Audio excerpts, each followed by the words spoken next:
ছাদে কাপড়গুলো শুকিয়েছে, তুললে আসো, আমি গাটা ধুয়ে আসি। ঠিক আছে মা। সালমা তুমি? আমি টনির মা। বাবা আমার কথা বলেনি? আসো আসো, ঘরে উঠে বসো। আমি এখানে বসতে আসিনি। টনি কোথায়? হে, তো বাবু খেতে বসেছে। হ্যাঁ বাবু, সালমা এসছে। হে, এদিকে কোথাও এসেছিল নাকি? আমি প্রায় দিন বাবুকে বলি তোমাকে নিয়ে আসার কথা। হ্যাঁ, বাবু নিয়ে আসতে চায় না। তুমি একা একা চলে এসছো, খুব ভালো করেছো। কি ব্যাপার সালমা, তুমি হঠাৎ করে আমাদের বাড়িতে? হ্যাঁ, আমাদের গ্রামে কাউকে অ্যারেস্ট করতে এসছো নাকি? হ্যাঁ, তোমাকে। তোমার না, সবসময় আর কি মারা। চলো ঘরে চলো। পারফেক্ট। কি? আর অভিনয় করতে হবে না, তোমার মুখোশ খুলে গেছে। You are under arrest.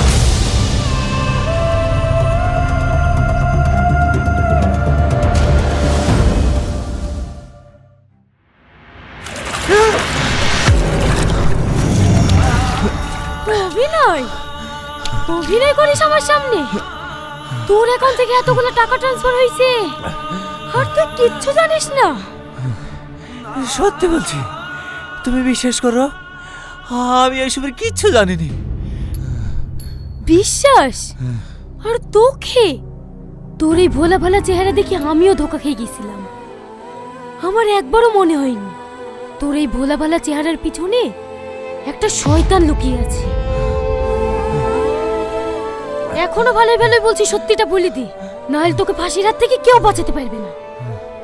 আমি তোমাকে কতবার বলবো, আমি এসবের কিচ্ছু জানিনি। আমি কারোর টাকা নিইনি। আবার মিথ্যে কথা?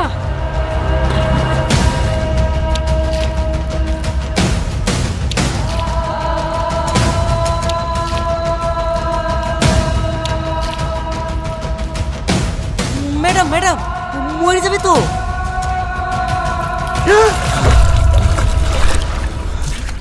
কষ্ট হয়েছে?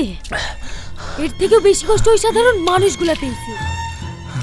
অনেকের মা বিনা চিকিৎসায় মারা গিয়েছে, আবার টাকার অভাবে অনেকের বোনের বিয়েও হয়নি। এই সব কিছুর জন্য দায়ী তুই। ছি, এখন আমার নিজের প্রতি ঘৃণা হয়েছে।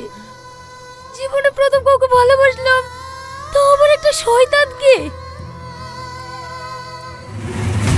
শাহিন, যতক্ষণ পর্যন্ত ও নিজের দোষ স্বীকার না করছে ততক্ষণ পর্যন্ত ওকে মারো। ঠিক আছে ম্যাম।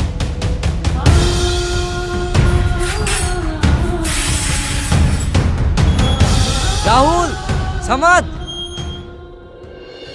হ্যাঁ স্যার। ওকে 3rd ডিগ্রি টর্চার করো। ওর মুখ থেকে কিছু বেরোলেই আমাকে ইনফর্ম করবে। ঠিক আছে স্যার।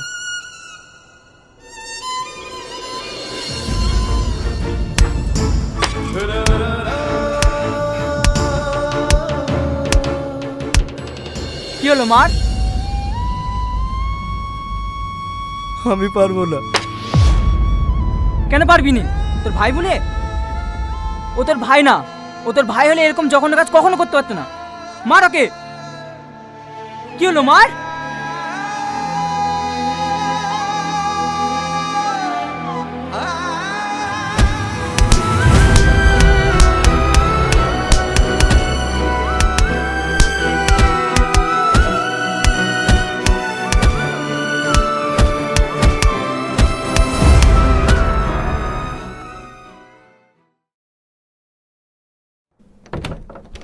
ম্যাডাম, টনির মা দেখা করতে এসছে। বলো এখন দেখা করা হবে না। খুব কান্নাকাটি করছে। ঠিক আছে, বেশিক্ষণ দেখা করতে দেবে না, জাস্ট 5 মিনিট। ঠিক আছে ম্যাডাম।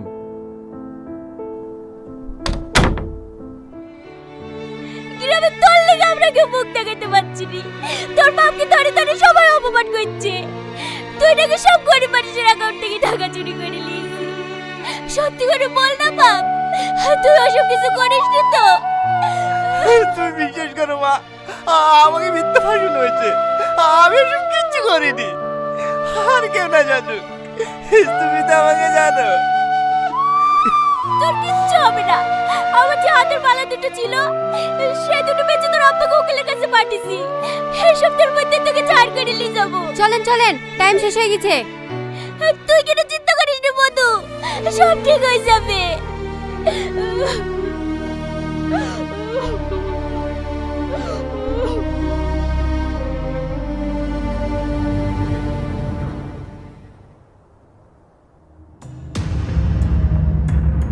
হ্যালো স্যার, আপনাদের একজনকে ধরে ফেলেছে। ওকে মুখ খুলেছে? না স্যার, কিন্তু ওকে যেভাবে টর্চার করছে ও মনে হয় সব ভুলেই ফেলবে। যত তাড়াতাড়ি সম্ভব আপনারা জায়গা চেঞ্জ করে ফেলেন।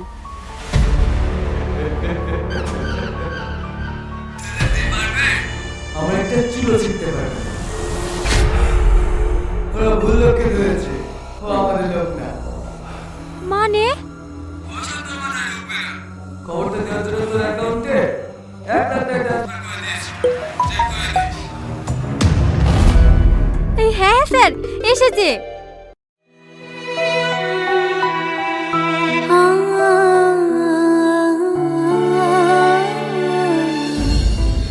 মদ খেয়ে মেয়েদের গিফটেজিং করা, জানিয়ে যা। ওর বাবা যে কত বড় নেতা হয়েছে তা আমি দেখছি। চলো। আচ্ছা সালমা, তুমি তো পুলিশ, আমি যদি কোনোদিন কোনো অন্যায় করে ফেলি তুমি আমার গায়ে হাত তুলবা? হ্যাঁ, তীরে টাঙি পেটাবো।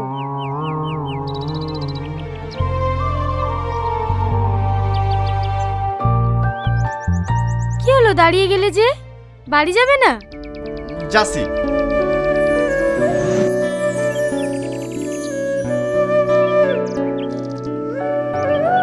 আমার বিশ্বাস আমার টনি কোনো অন্যায় কাজ করতেই পারে না।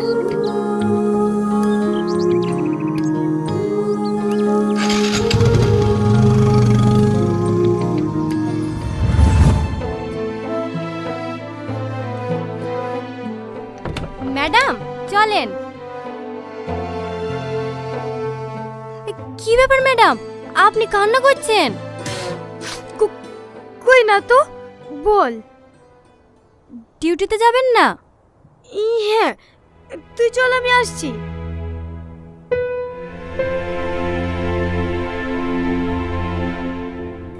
ম্যাডাম, আপনি এখনো খাবার খাননি? না, ভালো লাগছে না।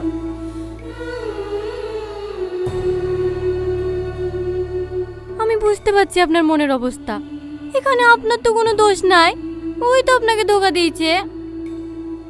সাথী, আমার কোথাও ভুল হচ্ছে না তো? আমার কেন জানি মনে হচ্ছে ও নির্দোষ। একটা সত্যি কথা বলবো ম্যাডাম,